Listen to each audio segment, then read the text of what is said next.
So sorry about the lighting. The sun is not being very cooperative in its relationship to the planet. It's nothing to do with the way we're standing. So, deja vu, we're about to go down. We're at Retford Town Lock, spin around under the bridge, moor up outside Asda and Aldi and go shopping. Yeah. And then head to the water point. However, this time, after we get to the water point, we have the first opportunity in quite a while to continue on. The lockdown is as of yesterday. No, day before yesterday? Day before Saturday, yesterday. the 23rd. In terms of the Canal and River Trust rules. Yeah, they have removed the exemption that allows us to stay still for up to 2 weeks in one location. We're out of water, so we need to move. So basically the clock's reset. So wherever you were on Saturday, you then had 2 weeks on that mooring, if it was a 2-week mooring, and then you have to move. Yeah, but we have to move before that. And then we have to respect all of the summer mooring restrictions go back into place. So anywhere where it says 48 hours, it's 48 hours, and so on. So basically it's more or less normal movement from this point on. Which is kind of exciting. Yeah, it's still only for essentially liveaboards. People are only allowed to travel out to their boat to take a day trip. If you're not a liveaboard, you're only allowed to. You have to stay in your own bed at your own house. So you can go to your boat, take your boat out, but then you have to go back to your house. Yeah. So I'd be a bit annoyed if I was but I get it. Yeah, and those are lifting again soon. The expectation is that June 1st, which is like a week and a bit from now, is when everything will sort of return to normal operation. And I think it's really sensible to do it phased, because if they said everyone has to move on this date, then you could just imagine there'd be utter chaos. So I think the phased relaxing of the rules for boaters is so sensible. I mean, it's quiet here, but you imagine in some of the places we've been, it could play out pretty badly if everybody tried to move all at once. It's still not normal, but there are more people out exercising because that restriction's been lifted as well. People can go out and spend as much time as they want to exercising. Still have to do the whole social distancing thing. Probably will have to be doing that for several years. So good fun. Yeah. Basically a deja vu cruise today. We're going down there. We're going to turn. We're going to stop. I'm going to go shopping.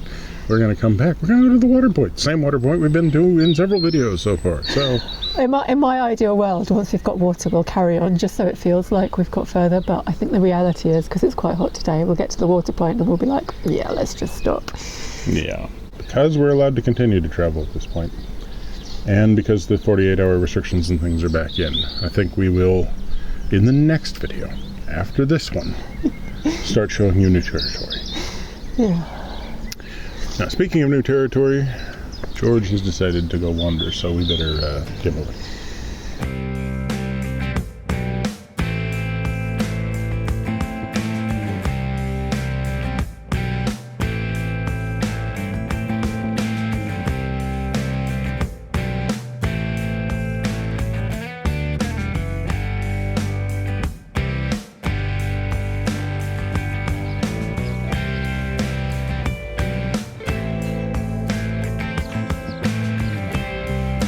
Back into Retford Town Lock for the, I don't know how many times this is.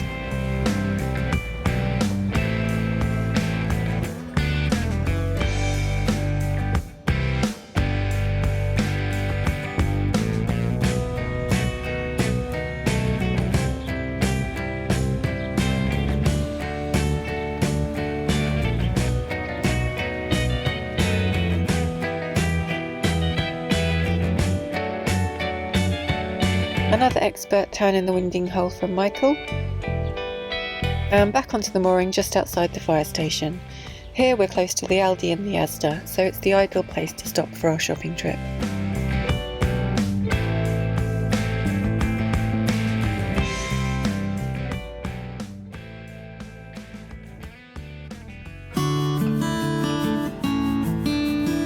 Shopping done, and with a serious sense of deja vu, we head back into the lock yet again.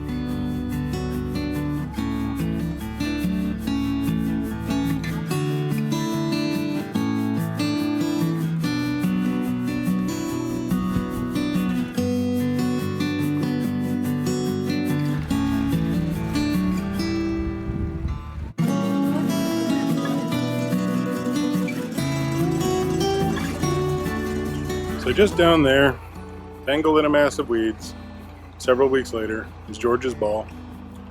It's in Retford, just above that little bridge, on the River Idle, which is more, at this point, the low stream Idle. If you happen to decide you want to get it, address it to George. Or about Perseverance, somewhere on the canals, UK, England, probably, most likely. Postal code 7 question marks.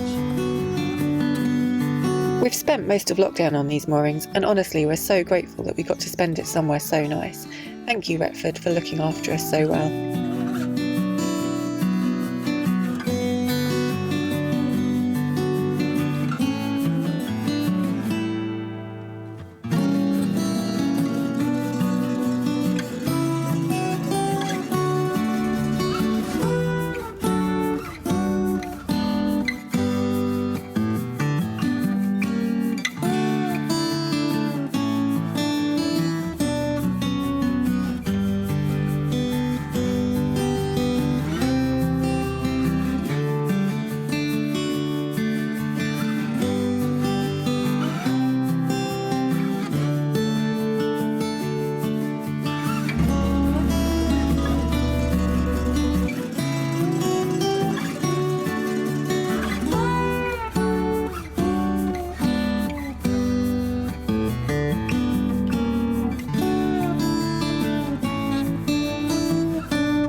It's just 3 miles from Retford to the water point. We feel we know this stretch of canal better than any other on the whole network.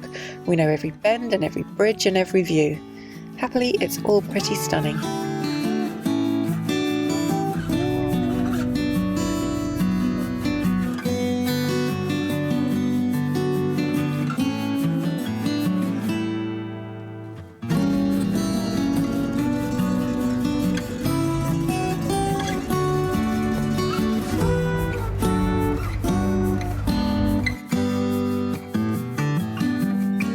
We're nearing the last strait before Forest Bottom Lock, and we start to notice a lot more algae growing in the water. In this section it's just near the sides of the canal.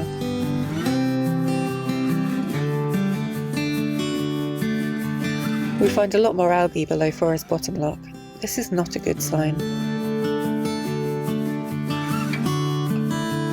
The lock seems to have attracted a fair few gongoozlers today. 2 picnics are happening, so I need to keep George on the lead, otherwise he'll happily try and pinch some food. To be fair, it's a lovely spot and everyone's keeping their distance.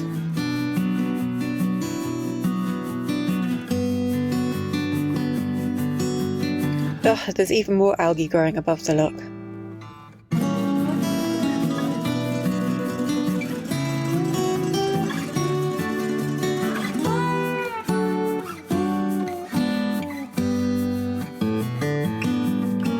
There's so much algae in the water here, it's formed huge mats on the surface, and Michael's having real difficulty moving the boat through. Filamentous algae does not have roots. It gets its nutrients directly from the water. The amount of growth is dependent on the amount of nutrients it has access to. We assume that these, in part, come from fertilisers used on the surrounding farmland.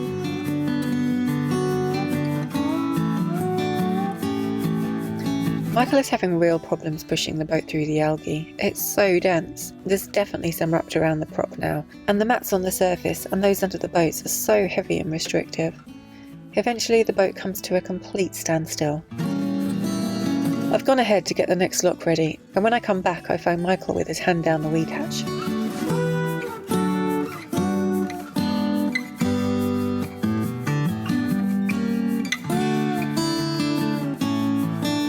Prop finally clear, I helpfully suggest from the comfort of the towpath that Michael should try and see if he can move the huge mass away from the front of the boat. But it's so thick and heavy it proves to be an impossible task.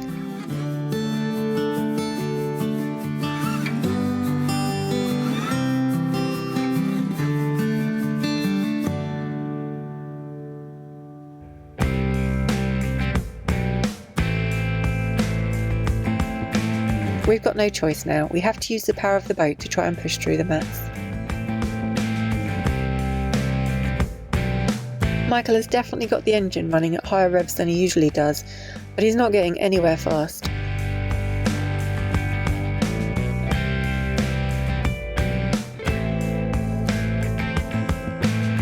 A little further into the pound, and the algae thins out slightly. Michael and the boat struggle through the water towards the next lock.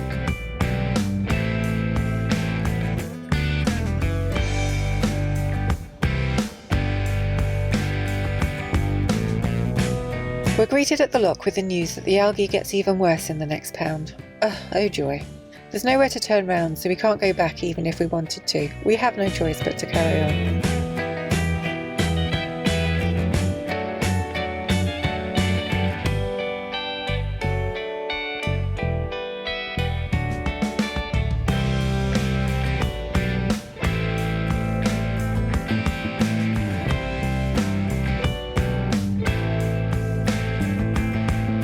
You can see all the green algae below the surface of the water, and to start with it's not too bad. But when we get to the moorings just below Charlie's lock, it becomes incredibly dense. The boat's hardly moving.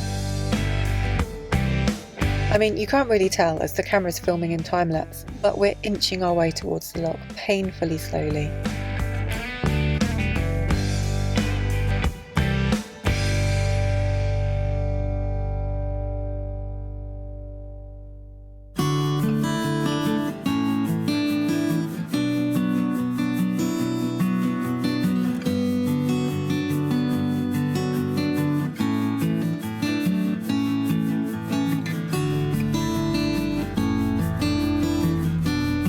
The algae's just as bad above the lock. Luckily the water point's right here so we can stop. Right. George, I hope you're behaving. George fell in the canal. Well, nobody saw what happened. Nobody saw what happened. Did you see? George ended up in the canal. It was just above the lock, the middle top lock. And he did that thing where it was like just concrete and then a foot of concrete above the water. So he couldn't get out. And he did that thing where he looks at you to pull him out and he stops kicking his legs. And so he just sinks down into the canal till all that's left is his little black nose. Just hanging out of the water. If you don't grab him in the first grab, he's like, "Mommy will save me. Oh, it's getting cold down here. It's getting hard to breathe." Kick your legs, George. Kick your legs. Yeah. Because he can swim any other time, but when he thinks you're about to grab him, he just like freezes. Or at least just swim to somewhere where you can get out of the canal.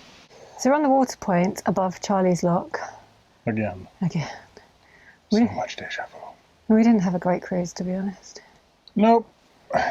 I mean, nope. Basically nope. Yeah, I gotta say nope. We're going to be moany. People are going to go, "Oh, he's moaning." It was perfectly fine. The first locks went great, no problem. Pleasant. Just a bit deja vu, but... deja vu, but people were pleasant. Everything was gorgeous, nice sunny day.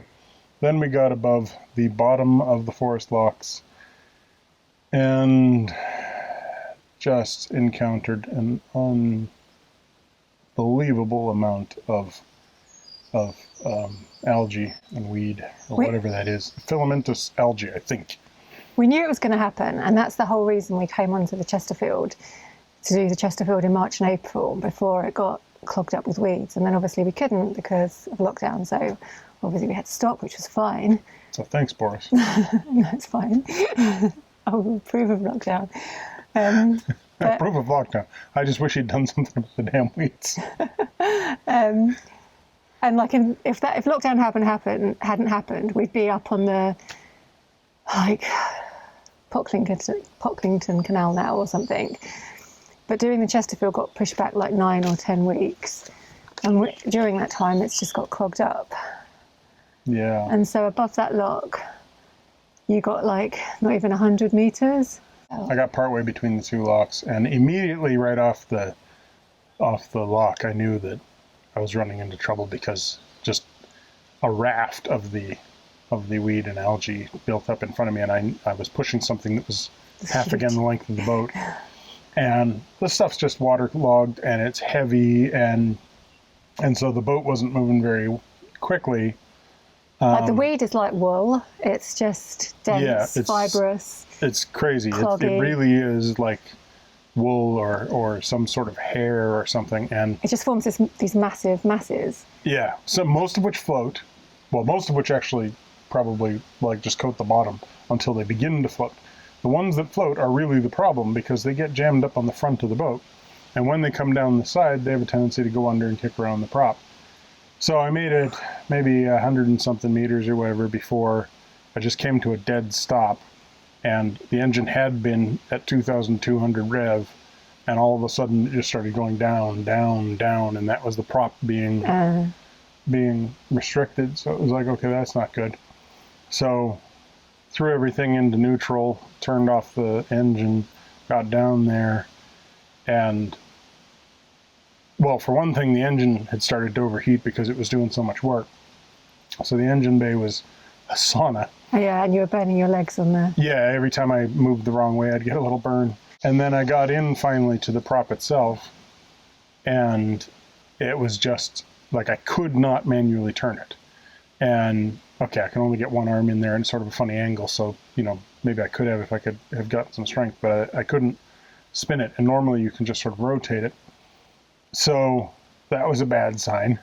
And I got my hand in there and started pulling mats of the stuff off, and they're coming out in like globs the size of tea towels, and then more of it, and then more of it, and then more of it. And finally I clear enough of it out that I can see the prop, still can't turn it, get my hand down there, and there's just an enormous amount of the stuff wrapped around the prop with a bunch of garbage bags and some fishing line. Luckily I wasn't moving anywhere because of the bear in mind, muck around a little me. bit breezy today. The boat did not move an inch in the middle of the canal. It was just...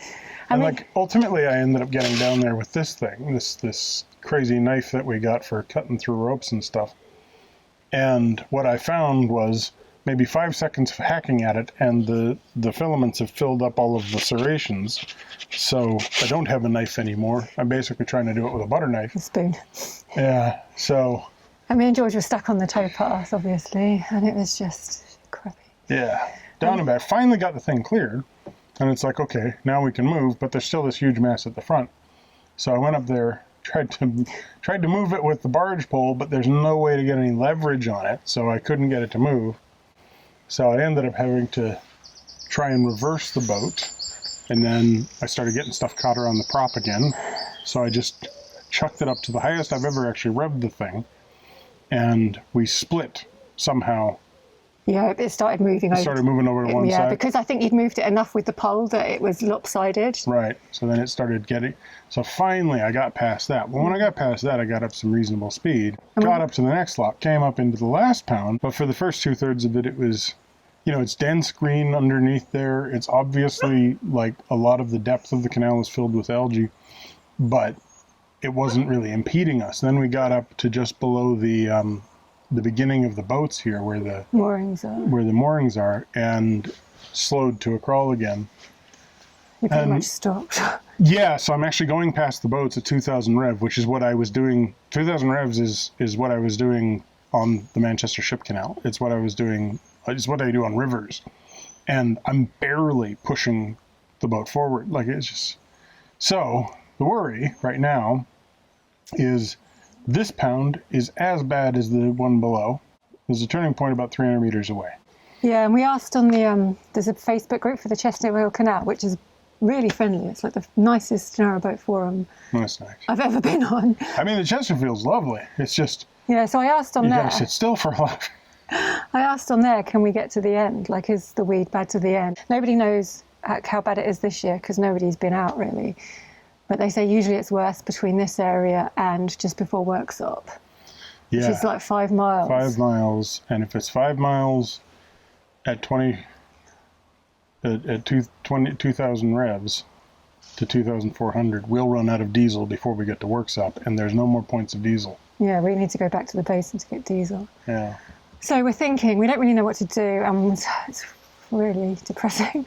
Because the whole thing was, we're going to finally be on new territory. Yeah. After the entirety of lockdown and everything, we're going to finally be on a new spot. Just 300 meters that way, just past the turning point. We haven't been any further. We just don't know if it's sensible to do it at this time of year, through the weeds, or whether we should go back to the Trent and go north. Bear in mind that we're going to loop round and come do the Upper Trent later in the year, hopefully. Yeah, that was our plan. Anyway, we were going to do the Upper Trent and pretty much have to come back to West Stockwith to finish off the Upper Trent.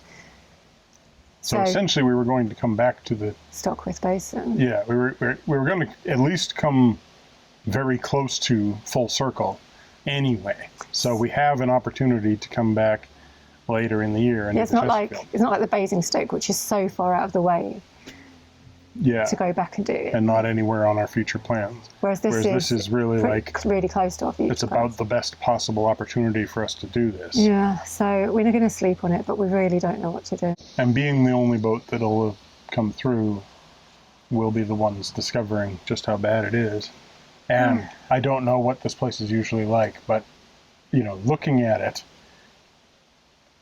I would have called this unnavigable. Yeah, There's islands of muck. It might be worth speaking to the CRT and saying, like, is this, officially navigable? Because as far as I'm concerned, it's not really. Yeah. I mean, it's fine for a kayak, fine for a canoe. Such a shame. I think you'd have relatively little problem in it, maybe in a small cruiser where you're floating pretty high.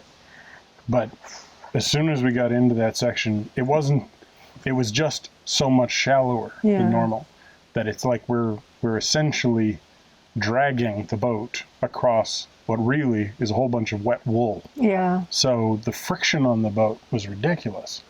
If we had a full tank of diesel, I'd be a lot less worried about it. But we don't. We have like less than half a tank, which is plenty to get us the number of miles, but not if we're spending the whole time at full revs. It's like literally twice the normal rev. It's just really annoying because, and we're trying to be philosophical about it because it is fine and it is what it is. Like, we've been waiting to go for so long, and so many people have said, oh, you've got the best bit still to come, and we have loved this canal so far, so if it gets better, we want to see it. Yeah. My other concern is it's the beginning of the summer months. So we make it up, we turn around, it will be worse. It'll just be worse. Like, it's not going to get any better. So, so that's the cliffhanger. Find out next time whether or not we decided to masochist it or turn around and... be sensible. There's also a silver propeller location at the end. We've already got the silver propeller. That's true. It's arrived. We're not going to get another one. We want the gold propeller. There is no gold propeller. I'm going to make them do it. So thanks for watching. Give us a thumbs up, comment down below. If you haven't already, subscribe and click that bell if you want to get notifications. Such a pro these days, Michael.